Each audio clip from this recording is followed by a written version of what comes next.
Hello, I'm Richard Banks. I'm the host of Euromoney live streams, and I'm here with Joel Van Dusen from Mashreq Bank. Joel, welcome. Could you just tell us a little bit about who you are and what you do? Sure, Richard. Thank you. So I'm Joel Van Dusen. I'm the head of corporate and investment banking here at Mashreq, and I've had a 30-year banking career. I won't tell you exactly how many years, spanning corporate and investment banking. Most recently, I was the head of large corporates at HSBC. In that role, we covered large corporate coverage on 60 countries, really across all the product spectrums: credit, lending, investment banking, cash management, and trade finance. What made you decide in this point in your career to go to Mashreq? Well, it's interesting. I've always viewed Mashreq as one of the most successful banking organizations in the Middle East. And I have great respect for the chairman, Mr. Abdulaziz Al Ghurair. Mm-hmm. And my history with Mashreq actually goes back to 2003, when I was still an executive at Bank of America. I visited the region. I had a team in the region, and I visited Mr. Al Ghurair. And we were talking about perhaps white labeling Bank of America's cash management services. We ended up not doing a transaction, but I had huge respect, and I was struck by Mashreq itself. It really struck me as a very unique organization, very locally grounded, an important local bank, but with a real strong international vision. I mean, you took up the role in early March. As we all know, towards the end of March, the world went into lockdown, UAE very much included. I was last there on the 11th of March, and it was just about to start then. So you arrive, you find out where your desk is, you find out where the coffee machine is, and then you're told to go home. That's quite a challenge. How did you feel about that? How did you manage it? Well, it's interesting, and perhaps we'll talk about it a bit later, but I would actually say that our organization has been extremely productive in the lockdown. So yes, you're right. I joined. 2 weeks later, we enacted our VCP, and we all started working from home. And I have to say that the issues that we faced, not only with clients, but also just in the marketplace in general, as the central bank was ramping up its programs, were very reminiscent of 2008, 2009, which I had been through in depth at financial organizations. So that history and that knowledge aided me quite a bit. As I got into the role, it's pretty clear that Mashreq is quite innovative, as I thought, and the digital solutions that we were offering our clients made it very easy to work with them, even working remotely. We put our employees first and then our clients second, and we were able to help them very quickly. What were the major challenges that your clients faced, and what did you do about them? How did you help solve them? Sure. Well, it's interesting. The pandemic radically impacted consumer behavior. And trends that were in place before have accelerated, and there's obviously been, coming out of COVID, new trends that are affecting the economy. Our customers, who were accustomed to a more manual way of going to branch offices, had to work more digitally.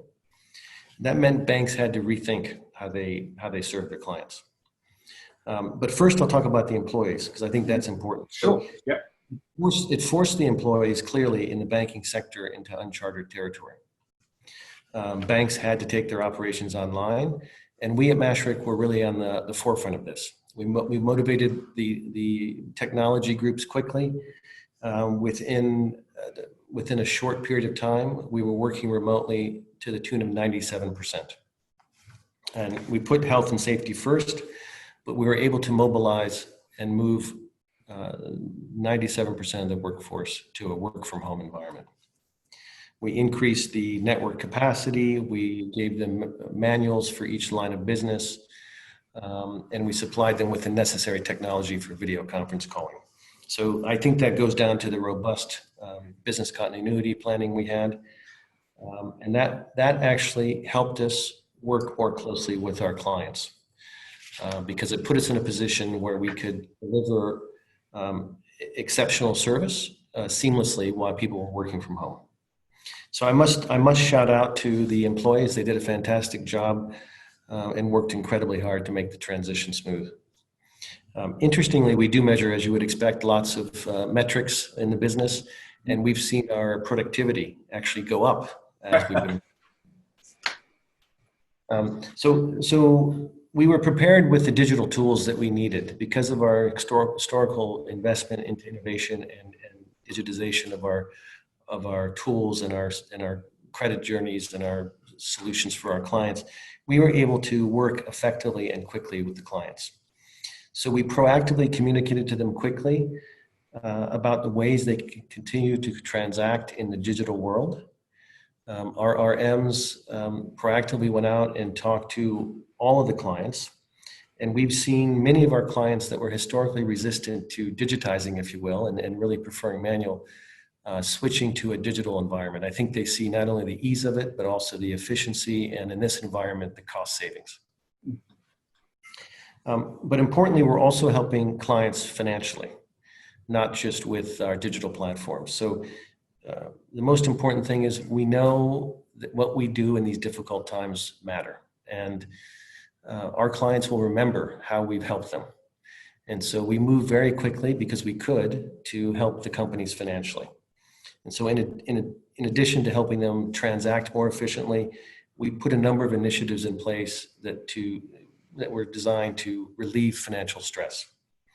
Now, the government moved quickly and put policy in place and to support SMEs and corporate and consumers, and set a framework for banks and how they could do the same.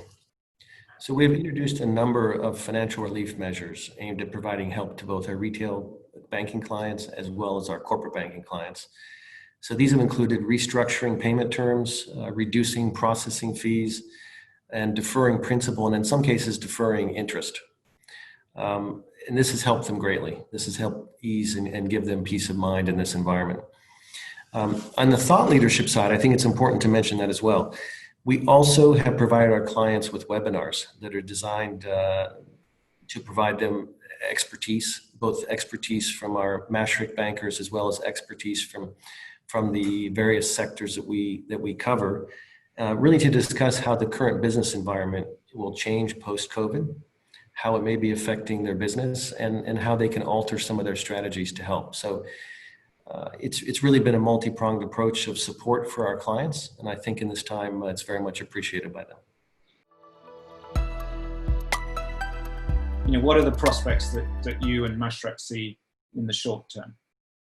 Sure. Well, no industry is escaping the disruption of COVID-19 at the moment, and certainly some sectors have been hit harder than others. We've seen the growth impacted most in hospitality, retail, aviation, tourism, and even the construction sector, which is so important for this region and the UAE in general, is experiencing a number of projects that are on hold. I mentioned before, the government has taken swift action and has put a number of measures in place to support the economy. And as a bank, we're certainly assessing on a regular basis all the changes that are occurring. I have no doubt, actually, that the UAE economy is resilient. The government actions, obviously, in the past have put in a number of focal points on diversification for the economy, which I think will benefit in this round of economic disruption. And it's important to understand that there's going to be winners in this as we come out of this impacted environment as well. So if you look at the healthcare sector, that's actually doing quite well. And if you look at the new advent of digital consultation or predictive healthcare, these are areas that are accelerating post-COVID. And then you've got IT services, you have logistics and other business services and manpower businesses that will flourish post-COVID as well. We recently highlighted this in a services and technology webinar that we hosted, and we had executives not only from Mashreq Bank, but executives from Microsoft, from Huawei, and from Etisalat. And so there's a real focus on understanding the companies that will benefit post-COVID. And we very much moved our sector dialogue to focus on that. And in this environment, I mentioned before, we're helping customers that have been challenged in the environment, but we're also focused on helping and growing our business with those customers that are going to be benefiting from this environment. You joined in March. Clearly, you had an idea in mind about the strategy that you wish to implement. Has not your personal, but the corporate and investment banking and the bank strategy changed in the sense that it is different, or is it simply further down the line than it would have been had COVID not?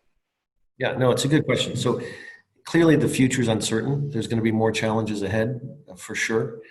And we have to, bounce back as a financial industry as well as on the corporate side. But our strategy actually remains the same. And I think that's a strength of Mashreq. So whatever the landscape looks like, we're going to remain focused on our strategy to deliver customer-centric solutions through innovation and digitization. And there's really three areas that we look at. So one, we'll continue to develop these solutions that digitize the customer journey. And we think that'll play into what's occurring with these companies anyway. They're focused on it now for the first time in many cases and on an accelerated basis in other cases. And we're going to grow assets and client relationships prudently. There's going to be winners, as we talked about. And we need to grow a relationship with the new winners in the post-COVID environment. And of course, we're enhancing controls and we're upskilling our employees. One of the things that I wanted to mention is that we do believe that digital transformation and what we do in innovation, we must also encourage a cultural shift with the employees.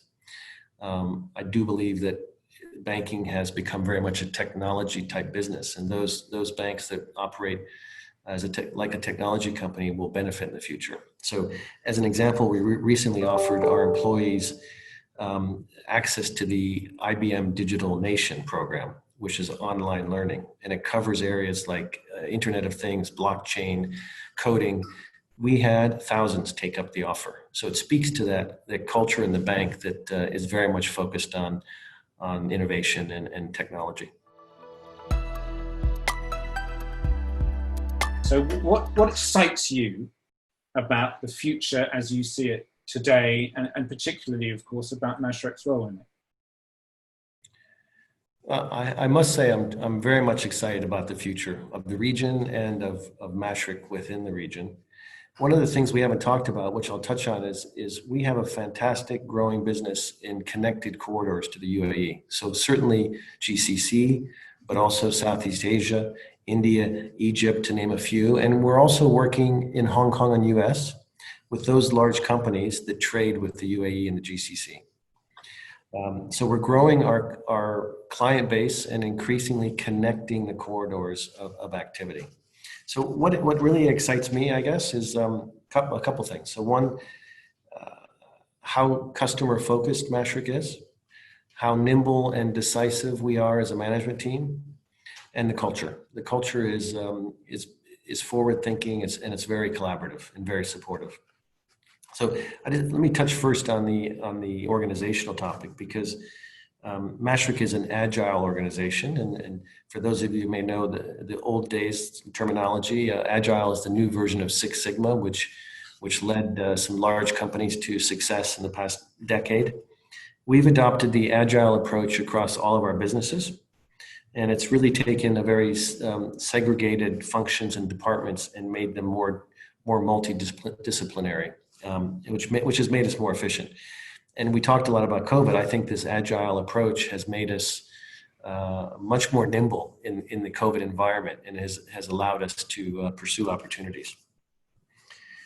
The second is our customer focus, which I mentioned. So currently, Mashreq is UAE's most internationally active bank, with a strong growing presence in GCC, but also a growing presence in India and Egypt.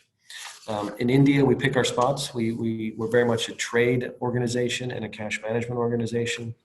In Egypt, we are a prominent bank that is known for working with important companies and helping connect those companies to GCC. And then lastly is our innovative nature, which we've talked about. We've always been first movers in the market. Certainly on the retail side, we were the first to put ATMs in, the first to put debit cards, etc. Many things that you and I take for granted today were first that we introduced to the region. We've also introduced the same firsts on the corporate side. One of the examples on the corporate side for small, medium-sized businesses is NeoBiz. So Mashreq NeoBiz is the UAE's first digital proposition for small businesses, and it makes it very efficient for small businesses to work with banks, onboarding them digitally and getting them quickly through the process so that banks can help support them. Another key area that I wanted to mention is in the first quarter of 2020, we launched the region's first operating blockchain KYC onboarding product in connection with DIFC.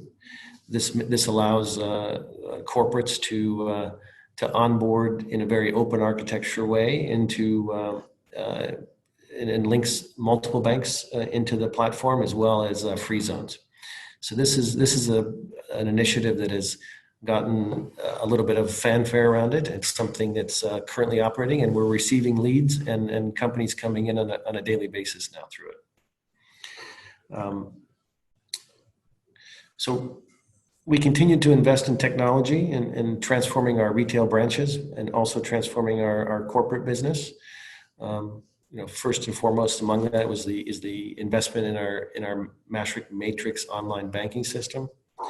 And we ultimately recognize that delivering not just technology, but better customer solutions is what's going to drive our business and lead to happier employees and better business and better shareholder value.